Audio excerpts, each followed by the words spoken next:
اس میں انہوں نے کہا اس کے سوا کسی کی عبادت نہ کرو، اللہ کے سوا کسی کی عبادت نہ کرو، وہی اکیلا، اور اسی کی تعریف کرو، حمد اسی کی بیان کرو، وہی اکیلا ہے، اسی کی حمد بیان کرو۔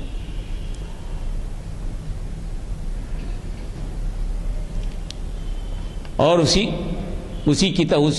رگ وید میں کتاب نمبر 6 میں اسی کی شان قدرت بڑی ہے جو الہ اور خالق ہے، اس کے علاوہ کسی کی قدرت، ان اللہ علی کل شیء قدیر۔ اگر کوئی چیز آپ ہم کو جنت میں لے جانا چاہتے ہیں تو بہت اچھی بات ہے، بات کیجئے، مگر بتائیے تو صحیح کہ ہندو مذہب کیا ہے، ہندو چیز کیا ہے۔ اگر آپ ہمیں ہندو بنانا چاہیں تو بتائیے تو صحیح ہمیں کس کاسٹ میں رکھنا چاہتے ہیں آپ؟ ہمیں شودر بنا کے رکھنا چاہتے ہیں، ہمیں چھتری بنا کے رکھنا چاہتے ہیں، ہمیں ویش بنا کے رکھنا چاہتے ہیں، ہم برہمن بنا کے رکھنا چاہتے ہیں، کون سی کاسٹ میں رکھنا ہے یہ تو بتائیے۔ کیا ہمیں تعلیم حاصل کرنے کی گنجائش ہے؟ کیونکہ برہمن کو ہی تعلیم کی گنجائش، ہم کو بھی پڑھنے کی گنجائش ہے یا نہیں ہے؟ بھائی جتنے مندر تم بنائے ہو اس مندر میں ہم کو آنے کی اجازت ہے یا نہیں ہے؟ سارے مندر انسان کی جب آپ بات کریں تو مساوات ہے یا نہیں ہے؟ مساوات ہے تو یہ بتائیے نا کہ میں بھی ہندو ہوں تو تمہارے برابر کا ہوں، تو کیا کوئی برہمن مجھ سے شادی کرے گا؟ برہمن بچی دے گا نہیں دے گا میرے لیے؟ بات کیجئے نا بھائی، دیکھیں ہر چیز کو بات کرنی پڑے گی، یہ بات کیجئے، برائی کیا ہے اس میں؟ جب بات ہو تو کھل کے ہو، ٹھیک ہے آپ جنت میں لے جا رہے ہیں تو پہلے یہ تو بتائیے کہ دنیا کو تو جنت بنائی ہے میری، جو جنت ملے گی دیکھیں گے بعد میں، کیا اس کے لیے تیار ہو؟ تم میرے ساتھ بیٹھ کے کھانے کے لیے تیار ہو؟ کیا کسی شودر کو باورچی خانے میں لے جانے کو تیار ہو؟ پھر کون سا ہندو بنا رہے ہو مجھے؟ بتاؤ تو صحیح، یہ پوچھئے نا آپ۔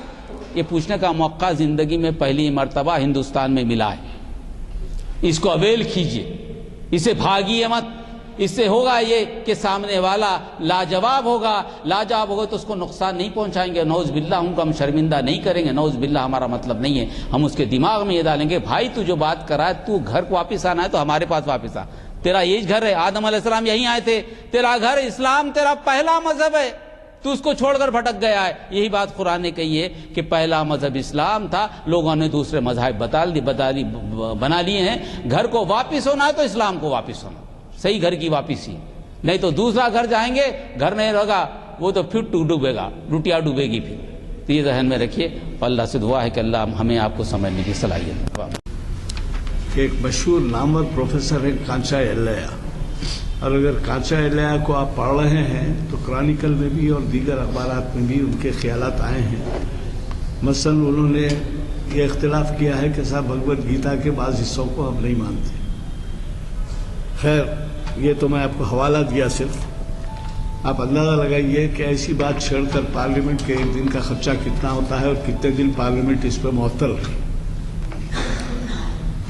خود قرآن مجید میں یہ کہا گیا ہے لکم دینکم ولی دین، جہاں آپ کو اسلام قبول کرنے، عمل کرنے، اس پہ دعوت دینے کی آزادی ہے، وہاں آپ پر یہ بھی پابندی دی گئی ہے کہ لکم دینکم ولی دین، ان کا دین ان کے ساتھ، آپ کا دین آپ کے ساتھ، کسی مذہب کو برا نہ کہو۔ تو ہم برا نہیں کہتے، لیکن آپ نے جو توضیحات کی ہیں آپ اس سے سمجھ گئے ہوں گے کہ آپ یہ کہنا چاہتے ہیں کہ ہم کو سمجھاؤ تو سچ۔ دوسرے یہ کہ نفرت جو پھیلائی جا رہی ہے، تو علامہ اقبال نے کہا ہے خدا کے بندے تو ہیں ہزاروں، بنوں میں پھرتے ہیں مارے مارے، میں اس کا بندہ بنوں گا جس کو خدا کے بندوں سے پیار ہوگا۔ اب یہ پیار ہو رہا ہے، نفرت پھیلائی جا رہی ہے، اور ہم ثبوت نہیں دے رہے ہیں بلکہ مخالفین یعنی اپوزیشن پارٹیز کے لیڈر، حد یہ ہے کہ خود مذہبی رہنما بھی اس کا اختلاف کر رہے ہیں کہ جبراً کسی کو نہیں بنایا جا سکتا، تبدیل نہیں کی جا سکتی، اور حکومت بھی۔ آپ محسوس کیے ہوں گے کہ جو پارٹی اس وقت رولنگ پاور میں جو پارٹی ہے، اسی میں یہ کہا جا رہا ہے کہ یہ نہیں بنایا جا سکتا اور اس کے بارے میں قوانین بنائے جائیں۔ اور آپ نے کہا کئی نام سے پکارے جاتے ہیں، لیکن مطلب ایک ہے، تو شعر تو ہے برابر، اسے رام کہو یا رحیم کرو، مطلب تو اسی کی ذات سے، مگر عمل کیا ہو رہا ہے وہ دیکھ لیجئے کہ مطلب پہ کہاں جا رہے ہیں۔ یہ بھی دیکھیے کہ بین الاقوامی اطلاعات کے بارے میں کہ اسلام کا پھیلاؤ انگریزی اخبارات کے حوالے سے بول رہا ہوں میں، اتنا زیادہ ہو رہا ہے، جرمنی، یورپ کے دیگر علاقے، امریکہ، کینیڈا، ہر جگہ پھیلاؤ ہو رہا ہے۔ تو جب یہ پھیلاؤ ہو رہا ہے تو آپ کس طرف بہا رہے ہیں؟ اس پھیلاؤ کے مخالف جا رہے ہیں۔ اس کو بھی دیکھیے کہ اگر آپ اس پھیلاؤ میں نہیں آنا چاہتے تو خاموش بیٹھیں، لیکن نفرت پھیلانا یہ مناسب نہیں ہے۔ خود ہم وہ بھی دن یاد رکھیں گے کہ بال ٹھاکرے صاحب سے کہا گیا کہ بامبے کے فسادات میں آپ کیوں جو ہے اس قسم کے پالیسی اختیار کیے کہ جس سے یہ ثابت ہوتا ہے کہ آپ مسلمانوں کے قتل عام یا مسلمانوں کے نقصانات کو نقصان پہنچانے کے بارے میں آپ خاموش رہے، اور پریس کانفرنس میں کہا گیا کہ آپ نے ترغیب دی فلاں فلاں۔ تو جواب ملا کہ میں اسلام کے اس پھیلاؤ کو روکنا چاہتا تھا۔ جب مجھے ایسی اطلاعات ملی تو اس وجہ سے میں نے عمل اختیار کیا۔ میں اخباری اطلاعات بول رہا ہوں، میری اپنی طرف سے نہیں۔ اگر وہ اخباری اطلاعات غلط ہیں تو میں معافی چاہتا ہوں۔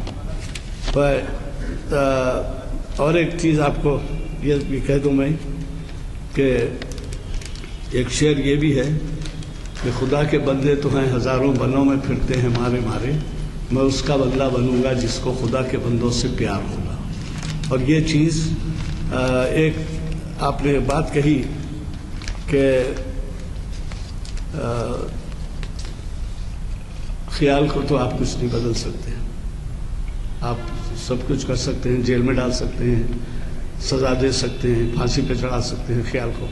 تو رگھوپتی سہائے فراق گورکھ پوری، اب معلوم نہیں آپ میں سے کتنے لوگ واقف ہیں، یہ ہماری تہذیب کا، ہماری تاریخ کا، ہمارے ادب کا ایک بہت بڑا شخص ہے، اور جو حال ہی میں کچھ دنوں قبل رحلت کر گئے وہ ہیں رگھوپتی سہائے فراق گورکھ پوری۔ انہوں نے ایک شعر کہا ہے، پرانا طریقہ یہ تھا کہ اگر کسی شاعر سے کوئی اچھا شعر منسوب وہ کہہ دیتے تو دیگر شعراء، بڑے جو شعراء تھے وہ یہ کہتے تھے کہ بھائی میرا تم پورا کلام لے لو، میرا کلام اپنے نام سے شائع کر لو اور تمہارا ہے کہہ لو، میں تمہارا ایک شعر میں اپنے نام سے میرا شعر ہے کہہ کے کہتا ہوں۔ وہ شعر ہے یہ، رگھوپتی سہائے فراق گورکھ پوری، زباں کو بند کریں یا مجھے اسیر کریں۔ کیا اسیر کے معنی؟ قید کرنا۔ زباں کو بند کریں یا مجھے اسیر کریں، میرے خیال کو بیڑی پہنا نہیں سکتے۔ اور یہ خیال ہمارا کیا ہے؟ یہی جو ابھی تقریر سنے آپ، وہ دین اسلام ہے، اور وہ ہمارے لیے جو ہے ہم اس کے اوپر عمل پیرا ہے۔ تو جب ان سے یعنی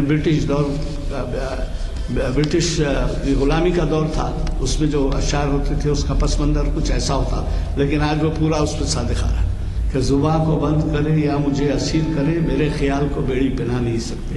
تو مطلب یہ ہے کہ میں جس پر عمل پیرا ہوں اس کے اوپر تو میرے کو دھکا نہیں پہنچا سکتا۔ بہرحال ہمارے آج کے مخرج صاحب نے جو زحمت کی ہے اور اتنی تیاری سے ہمیں استفادے کا موقع دیا ہے، تو میں ان کے لیے آپ سے خواہش کرتا ہوں کہ یہ دعا کریں کہ ان کے معلومات میں اضافہ ہو، ان کے اسٹڈی میں ایسا تغیر، ایسا انقلاب آئے کہ ہم موقع ہی ملتا رہے ایسے خیالات کے سننے کا، اور ان کے لیے بھی ہم دعا گو رہیں گے۔ اور ویسے چونکہ وقت ہو چکا ہے، اگر کوئی سوال کرنا چاہیں تو کریں، ورنہ آپ جو ہے دعا فرمائیں گے۔ ایک سوال یہ ہے، جیسا کہ ان دنوں ہمارے ملک ہندوستان میں کبھی بھی کچھ بھی ایسے حالات ہو سکتے ہیں جب کہ کہیں بھی ایک آرگنائزیشن آ کے ہم سے سوال اسپاٹ پہ کر سکتے ہیں، اس ٹائم کے لیے ہم کیسا تیاری کرنا، کیسا اپنے آپ کو اپڈیٹ کرنا، کیا آپ جواب دینے کے لیے تیار کیسے؟ میں نے ذرا ایک منٹ، آپ نے سوال کیا ہے کہ اگر حالات خراب ہوں تو پھر ہم کیا تیار کہا ہے، اور معزز ہمارے آج کے خطیب صاحب مخرج صاحب اس کا جواب دیں گے۔ دیکھیے، حالات کا خراب ہونا یا نہیں ہونا 50% ان کے ہاتھ میں ہے تو 50% آپ کے ہاتھ میں۔ جب کوئی چیز آپ کے پاس آ کر بائی فورس اگر کچھ کی جا رہی ہے تو آپ کو تو ریئیکٹ کرنا چاہیے. وہ اس لیے کہ قانونی طور پر جبر سے جو ہے کہ مذہب کو تبدیل نہیں کیا جا سکتا. اگر قانونی طور پر جبر ہو رہا تو یو ہیو ٹو ریئیکٹ. یہ آپ کا شہری حق ہے. اور سب سے اچھا ریئیکشن یہ ہے کہ آپ ان سے پوچھیں گے بھائی کون سی مذہب کی بات کرتے ہو؟ ہندوازم ہے کیا چیز؟ دیکھیے میں نہیں کہہ رہا ہوں. پنڈت جواہر لال نہرو نے ہندو کی تعریف نہیں کی. مہاتما گاندھی نے کہا کہ بھائی ہندوازم کی تعریف مشکل ہے. رادھا کشن جی جو بڑے سائنٹسٹ ہیں انہوں نے کہا کہ ہندو کی ڈیفینیشن مشکل ہے. فلسفی ہیں چٹیا. ہندو کی ڈیفینیشن مشکل ہے. ہندو تو نام جو ہے نا یا تو ایران کا دیا ہوا ہے تو عرب کا دیا ہوا ہے. ہندوازم تو نام ہے ہی نہیں. ہندوازم ہے ہی نہیں. برہمنزم ہے. برہمنزم میں ہندوازم کیوں بنا؟ یہ ہندو تھا یا ہندوازم میں کوئی فرق ہے؟ کہ آر ایس کی کتاب نکالیے, آر ایس کا پرچہ, آر ایس کی نکال کتاب دستور پڑھیے. اس میں لکھا ہے کہ ہندو تھا. ہندوازم ہندو مذہب نہیں ہے. ہندو تھا ایک سیاسی تحریک ہے, سیاسی غلبہ چاہتی ہے. ہندوازم کو اپنے مقصد کے لیے استعمال کر رہی ہے, کوئی مذہب نہیں ہے. تو یہ ذہن میں رکھیے. تو آپ تیاری کیجئے کیونکہ یہ اچھا موقع ہے تیاری کرنے کا. ہم سے سوالات تو کر سکتے ہیں نا. پوچھا تو اچھے لہجے میں پوچھیے کہ بھائی آج چلے ٹھیک ہے میں آ گیا تو کیا بننے والا ہوں, مجھے کیا لے رہے ہیں, کس میں لے رہے ہیں مجھے؟ شودر بنا رہے ہیں, برہمن بنا رہے ہیں, چھتری بنا رہے ہیں, ویش بنا رہے ہیں, کیا بنا رہے ہیں؟ کیا کاسٹ سسٹم ہے؟ کیا بنا رہے ہیں آپ؟ سمجھا یہ سمجھا دیجیے. دیکھیے صاحب ایک چیز آپ سے عرض کرنا ہے کہ جی مزید جو پارٹ بڑی ہے ٹاپک کو سیکنڈ ٹائم ایکسپلین کر تو مناسب ہے. مسجد کو نہیں اس کو اور ایک ٹاپک مرتباتوں کو. یہ اگلا پروگرام 29 دسمبر کا پیر کے دن ہے. ملک کے موجودہ حالات اور پیغام سیرت. یہ بھی بہت عنوان اہم ہے. ربیع الاول کا مہینہ آغاز ہو چکا ہے. مجھے یقین ہے کہ شریعت انفارمیشن کی 563ویں لیکچر سے مفتی محمود زبیر قاسمی صاحب کے خطاب سے آپ استفادہ کریں گے. میں چونکہ اذان ہو رہی ہے, دعا اوپر ہوگی.